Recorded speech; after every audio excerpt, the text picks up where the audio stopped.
Eu não aguento mais, eu tenho certeza que você também não. Ninguém aguenta mais a protagonista feminina fodona.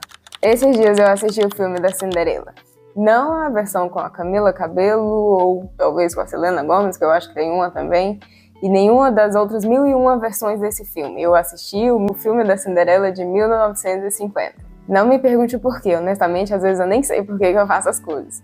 E a escolha desse filme em específico também é contraditória, porque antes de assistir esse filme eu tinha provavelmente a mesma opinião que você também tem sobre a Cinderela. Se eu te perguntar o que você acha da Cinderela agora, o que vem na sua cabeça? Que ela é fraca, submissa, deixa os outros pisarem nela, que precisa de um príncipe para ser salva e de uma fada madrinha. E, honestamente, eu não tinha essa opinião só sobre a Cinderela. Eu, na verdade, nunca gostei muito de princesa, nunca tive opinião positiva sobre elas.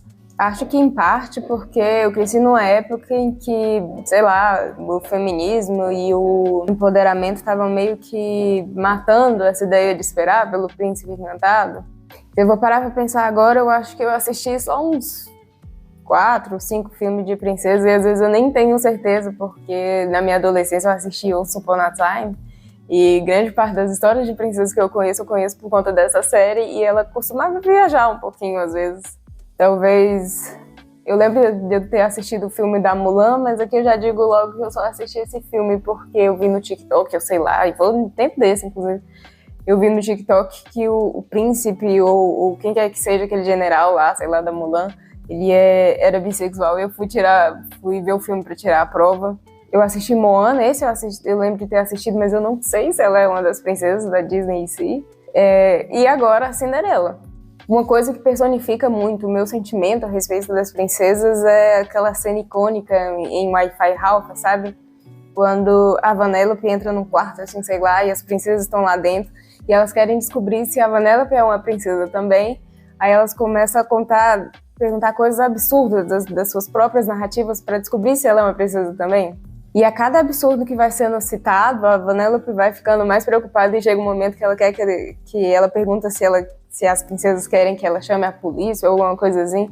E é basicamente assim que eu me sentia assistindo todos esses filmes. Eu nunca tive uma opinião positiva sobre princesas. Então eu assisti esse filme da Cinderela de 1950 e talvez a minha opinião tenha mudado um pouco. Principalmente depois de analisar essa personagem da minha perspectiva como autora, como uma pessoa que estuda construção de personagem, como uma pessoa que estuda narrativa e principalmente como uma pessoa que estuda verossimilhança.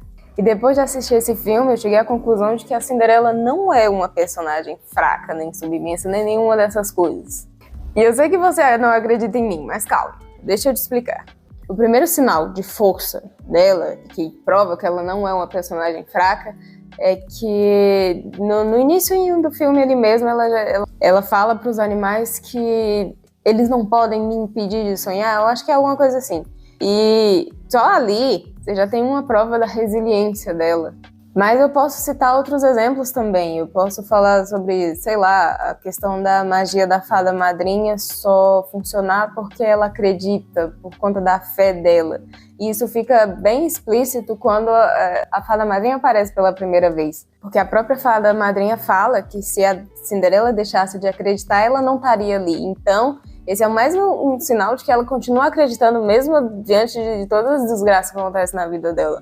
Outro sinal de que ela não é uma personagem submissa é quando a madrasta dela proíbe ela de ir ao baile lá e ela vai mesmo assim. Ou então, prova da própria agência dela dentro do filme, que ela não é passiva, é quando aquela desgraça daquela mulher quebra um dos sapatos e ela vai lá e tira o outro do bolso, porque ela sabe que aquela é a única chance dela se salvar, dela se libertar daquela situação impossível.